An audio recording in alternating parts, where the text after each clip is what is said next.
All right, let's dive right into this explainer. Today, we're going to uncover a completely fascinating yet, honestly, deeply concerning paradox. We're looking at why the peak earning decade of a man's life, his 50s, is actually the most financially dangerous window he will ever face. You know, society basically tells us that by the time we hit our 50s, we should be standing at the absolute summit, right? You've put in the decades of hard work, you've climbed the corporate ladder, and now you're finally supposed to be reaping all the rewards. But what if I told you that the very things that look like success to everyone else are actually quietly destroying your financial future? Get this, the jarring reality is that the median 53-year-old American man has just $53,000 saved up for retirement. Think about that for a second. $53,000. That is nowhere near the expected $870,000 benchmark for that age. And honestly, here is the part that makes this statistic genuinely mind-boggling. This same man probably earns more money today than he ever has in his entire life.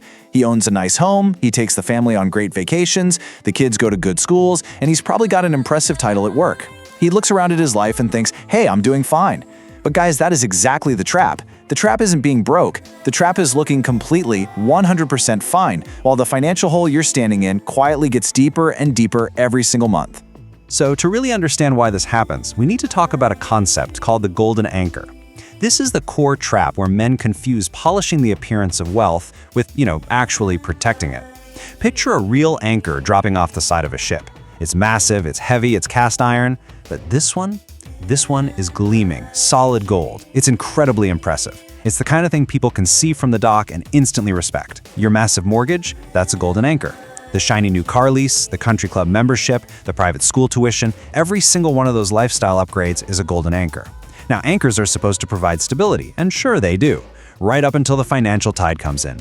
When the market drops or out of nowhere a health scare hits, that golden anchor doesn't protect you at all. It just holds you firmly in place while the water rises, and eventually it pulls you under.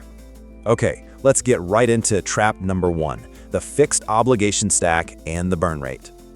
Around age 46, this really quiet psychological shift happens. You stop thinking about what you can build, and you start obsessing over protecting what you already have.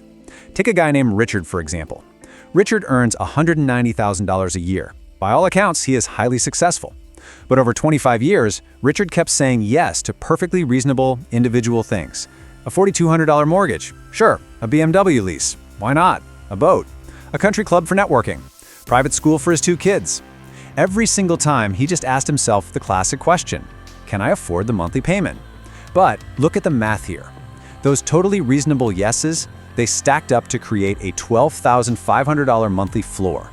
We call that a fixed obligation stack, and it completely buries his $10,600 take-home pay. Richard is literally spending more than he earns on locked-in commitments before he even buys a single bag of groceries. His burn rate has grown faster than his savings rate for 15 straight years. Now, the absolutely crucial point here is understanding the opportunity cost of all these choices. What if Richard had avoided just one $800 monthly golden anchor? Let's say he started at age 40, skipped one $800 luxury, and just quietly invested that money in a low-cost index fund. That money would compound to nearly $500,000 by the time he reached 65. We're talking $472,000. And that wouldn't come from some brilliant lucky stock pick or grinding longer hours at the office. It would simply come from buying one less anchor. That is the devastating compound cost of a single reasonable yes that you just never bothered to re-examine. Which brings us to trap number 2, sequence of returns risk. I know, it sounds super academic, right? But this concept quietly destroys otherwise picture-perfect retirement plans.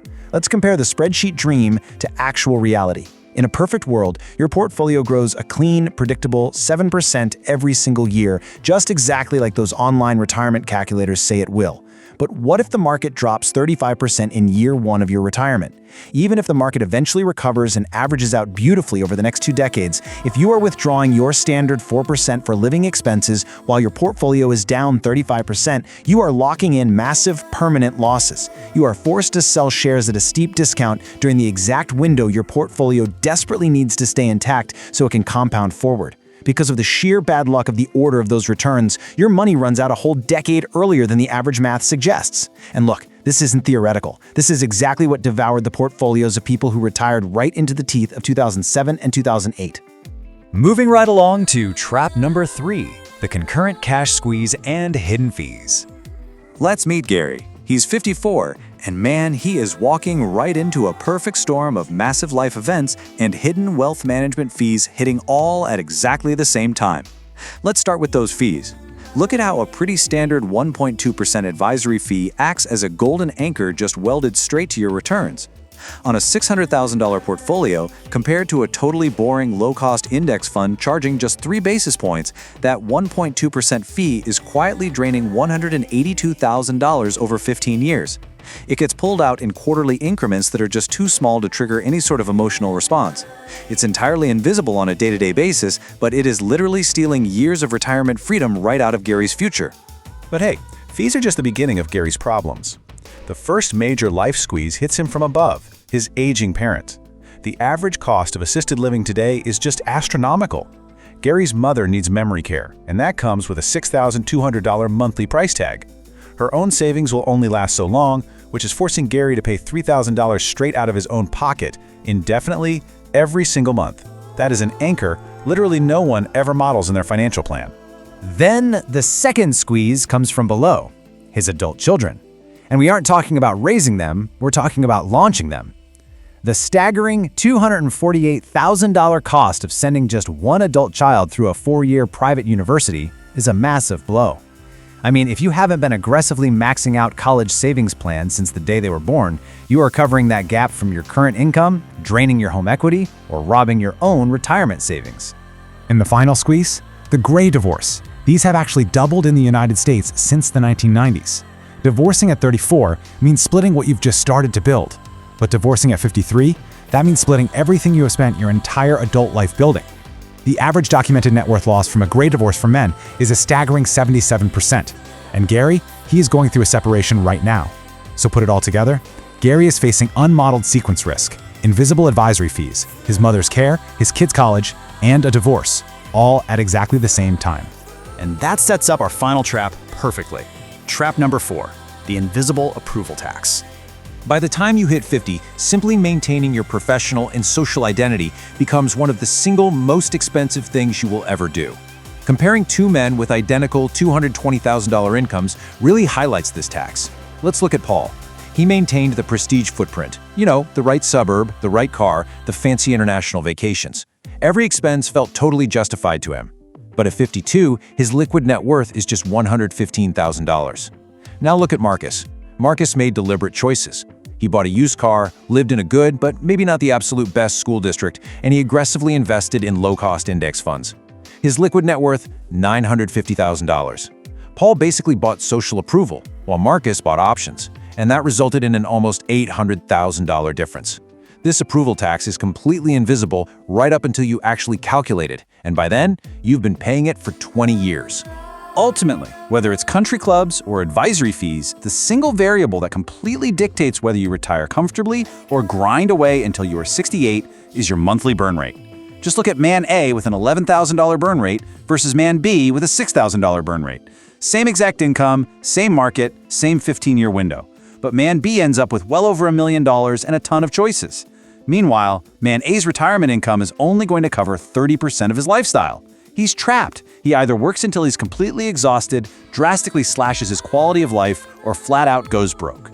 So, how do we fix this? Here is the solution: cutting the anchors. Remember Gary? He actually survived his 77% loss by aggressively cutting his anchors. He downsized his apartment, dumped his expensive advisory firm, and finally took control. To protect yourself before the window closes at 62, there are 3 structural, absolutely non-negotiable steps you've got to take this week to fix your financial trajectory. First, calculate your burn rate today. If your fixed obligations exceed 60% of your take-home pay, you have a major structural problem, and an anchor simply has to go. Second, stress test your retirement against sequence of returns risk. Please don't use those rosy, perfect averages. Model a 30% market drop in your first 2 years of retirement and see if you survive. And third, audit every single fee. You need to keep your total annual investing costs under 30 basis points.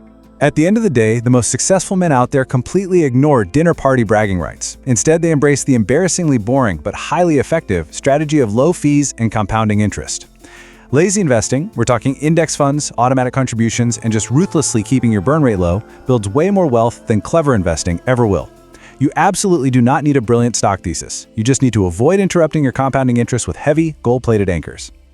So, I want to leave you with this final, vital thought regarding your own financial trajectory as you navigate this dangerous decade.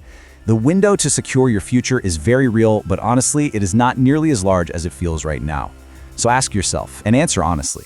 Are you actually building lasting wealth, or are you just busy polishing your golden anchors while the tide is coming in? Cut the anchors while you still have the choice. Thanks so much for joining me on this explainer. Keep learning, keep analyzing, and go take control of your trajectory.